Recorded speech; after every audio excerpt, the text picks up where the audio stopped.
நண்பர்கள் அனைவருக்கும் வணக்கம். நம்ம இன்னைக்கு பேச போகிற தலைப்பு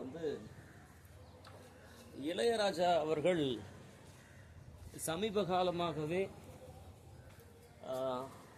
தன்னுடைய பாடல்களை திரைப்படங்களில் அவருடைய அனுமதி இல்லாமல் பயன்படுத்துகிறாங்க. அதனால் அதுக்கான பேட்டன் ரைட்ஸ், காப்பீட்டு உரிமை அப்படின்னு சொல்லுவாங்க. என்னுடைய ஒரு சில நண்பர்களுக்கு புரியும்படி சொல்கிறேன். அவருடைய அனுமதி இல்லாமல் அவருடைய படைப்பை மற்றவர்கள் எடுப்பது என்பது திருடுவதற்கு சமம் அப்படின்ற ஒரு செய்தி அவர் பார்க்குறாரு. அது சரியா தப்பா அப்படின்னு நம்ம பேசலாம் வாங்க. நீங்கள் சொல்லுங்கள்.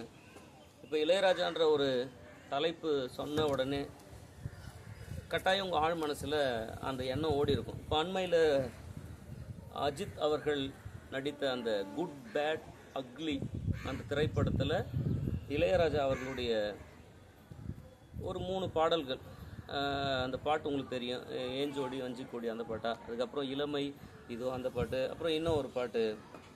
ஸோ இந்த பாடல்கள் எல்லாம் பயன்படுத்துனதுனால, ஆனால் திரைப்படத்தில் மிக ஒரு முக்கியமான வரவேற்பை பெற்ற பாடல் அது.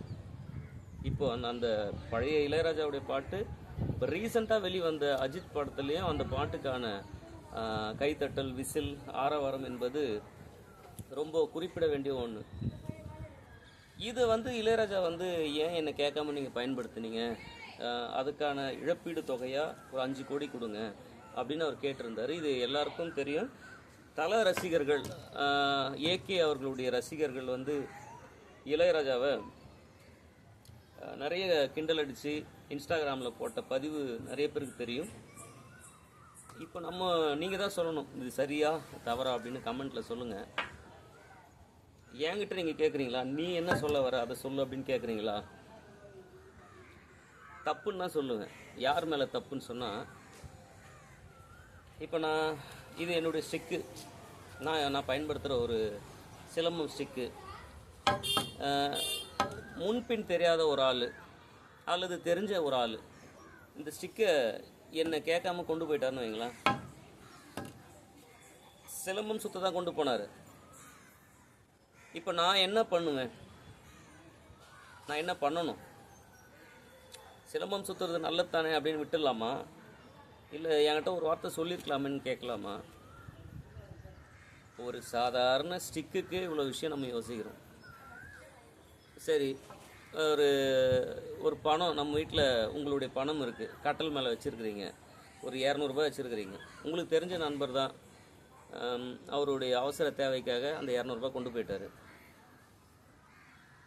நீங்கள் என்ன பண்ணுவீங்க? அதை எப்படி எடுத்துப்பீங்க? அதே போல தான் படைப்பு என்பது அதை விட பெருசாக பார்க்கப்படும். இருக்கிற திருட்டுலேயே ரொம்ப மோசமான திருட்டு எது அப்படின்னு சொன்னால், ஐடியாவை திருடுறது, இன்னொருத்தவங்க ஐடியாவை எடுக்கிறது. அவர் என்ன சொல்கிறாரு, என்கிட்ட கேட்டிருக்கலாமேன்ற விஷயத்தை பதிவு செய்கிறார். ஒரு சில நண்பர்கள் என்ன சொல்லியிருக்காங்கன்னா, வேற ஒரு ப்ரொடியூசர் அந்த திரைப்படத்துக்கு அதாவது இளையராஜா மெட்டு அமைத்த அந்த டீமில் ஒரு ஆள்கிட்ட ஆல்ரெடி சொல்லிட்டோம் அப்படின்னு சொல்கிறாங்க. அது எந்த அளவுக்கு உண்மை போய் நமக்கு தெரியாது. ஆனால் ஒரு பொதுவான ஒரு செய்தியாக நம்ம பார்த்தா, இளையராஜா அவர்களுடைய உழைப்பை மற்றவர்கள் அவரிடம் சொல்லாமல் எடுப்பது என்பது மிகவும் தவறான ஒன்று. உங்களுக்கு தெரியும், படைப்பாளர்கள் அவங்க இயல்பாக பண்ணுறது கூட ஒரு சிலருக்கு ரொம்ப ஆணவமாக பண்ணுறாங்க அப்படின்னு ஒரு ஃபீல் ஆகும். அது படைப்பாளர்கள் பார்வையில் பார்த்தா அவங்க இயல்பாக தான் இருக்கிறாங்கன்னு அர்த்தம். என்ன செய்தினா, நம்ம சொல்லலாம் ஒரு போகிற போக்கில் ஒரு சில படைப்பாளர்களை நம்ம மேற்கோள் காட்டி சொல்லலாம். அவங்களாம் பார்த்தீங்களா, ஃபார் எக்ஸாம்பிள் எஸ்பிபி பாலசுப்ரமணியம் அவர்கள் ரொம்ப தன்னடக்கமானவர், அவ்வளோ அச்சீவ் பண்ணியிருக்காரு, ரொம்ப ஒரு தன்னடக்கமான மனிதர் அப்படின்னு நம்ம சொல்ல வரோம். உண்மைதான், நல்ல மனுஷன், நல்ல கிரியேட்டிவ் உள்ள, நல்ல குரல் வளம் உள்ள ஒரு பெரிய ஆளுமை எஸ்பிபி அவர்களை தப்பாக யாரும் சொல்ல முடியாது. அது அவருடைய தன்மைங்க. இப்போ இளையராஜா சில இடங்களில் பேசுகிறாரு அப்படின்னு சொன்னால், அவர் ஒரு எப்படி சொல்கிறது, அவரை ஒரு மகா கலைஞன், ஒரு கிரியேட்டர். புதியவனவற்றை இதயத்தை, அதாவது இளையராஜாவுடைய பாடல்கள் வந்து இதயத்தில் கீறல் விழுந்து இதயத்தில் ரத்தம் கசியும் பொழுது அந்த இடத்துல ஒரு மென்மையான ஒரு பொருளை வச்சு அதுக்கு மருந்து போடும்பொழுது அந்த நோயாளிக்கு வழி தெரியாமல் இருக்க என்னென்னலாம் செய்யலாமோ அது மாதிரி விவரிக்க முடியாத ஒரு பெரிய ஒரு கலைஞன். அந்த கலைஞன் வந்து இருக்கும் பொழுதே நம்மலாம் கொண்டாடிக்கணும். நம்ம தமிழ்நாட்டுக்கு ஒரு ஆஸ்கர் முடிவு பண்ணுறதில்ல ஒரு ஆளை. ஏஆர் ரஹ்மான் அவர்களை மென்ஷன் பண்ணல. ஒரு ஆஸ்கர் வந்து இளையராஜாவெலாம் அளவிட முடியாது. இந்த நொடி பொழுது இளையராஜாவுடைய ஒரு பாட்டை யாராவது எங்கேயாவது முனகிட்டு இருப்பாங்க. எதிர்வரும் காலங்களில் அவருடைய திரை இசை பாடல்களை பயன்படுத்துவோம். அவரிடம் முறையான அனுமதி கேட்டு பயன்படுத்துவோம். பொதுவெளிகளில் இளையராஜாவை குறித்து நெகட்டிவான விமர்சனம் செய்வது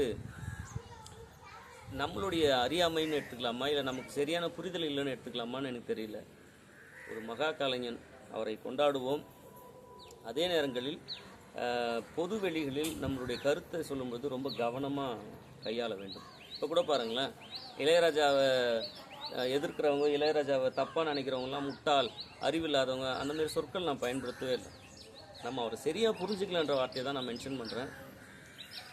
எத்தனையோ பாடல்கள், இந்த ஒரு பாட்டு எனக்கு சமீப காலமாக மிஸ்கின் அவர்கள் பாடினதுனாலே என்னன்னு தெரியல, இந்த லைன், அடியே ஒரு தூக்கம் போட்டு நெடுநாள் தானது, கிளியே பசும் பாலும் தேனும் வெறுப்பாகி போனது. என்ன மனுஷன்ல. மாலை முதல்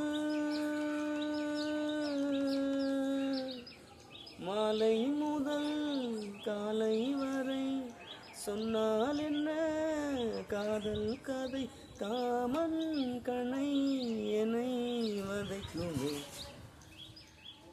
துள்ளி எழுந்தது பாட்டு, சின்ன கோயில் கேட்டு சந்த வரிகளை போட்டு. போதும்னு நினைக்கிறேன்ல மக்களே. பெரிய மனிதருங்க, பெரிய படைப்பாளர், பெரிய கலைஞர். அவரை நாம் கொண்டாட வேண்டும். அவரை எதிர்வினையாக விமர்சனம் செய்வது என்பது நம் புரிதலில் ஒரு சிறிய குழப்பம், அப்படி தான் நம்ம சொல்லணும். இளையராஜா அவர்களே, ஐ லவ் யூ தலைவா, ஐ லவ் யூ தலைவா. அவர்கிட்ட பர்மிஷன் வாங்கிட்டு பண்ணுங்க மக்களே. ஒருவேளை அவர் கூட அருகாமையில் இருக்கிறவங்களுக்கு ஏதாவது ஒரு சின்னதாக கருத்து முரண்பாடு இருக்கலாம். அந்த கருத்து முரண்பாடை வச்சுட்டு நீங்கள் அவர் செஞ்ச எல்லாவற்றையும் வந்து தப்புன்னு சொல்கிறது, அரிசியில் ஒரு சின்ன கருப்பு அரிசி இருந்தால் தூக்கி போட்டு சாப்பிட்டு போயிட்டே இருக்கலாங்க. நன்றி, வணக்கம். நாம் சொல்ல வந்த கருத்து, இளையராஜா அவர்களுடைய பாடல்களை எடுக்கும் பொழுது முறையாக அவரிடம் ஒப்புதல் கேட்டு பயன்படுத்துவது என்பது நியாயமானதாக என் பார்வையில் படுகிறது. நன்றி, வணக்கம்.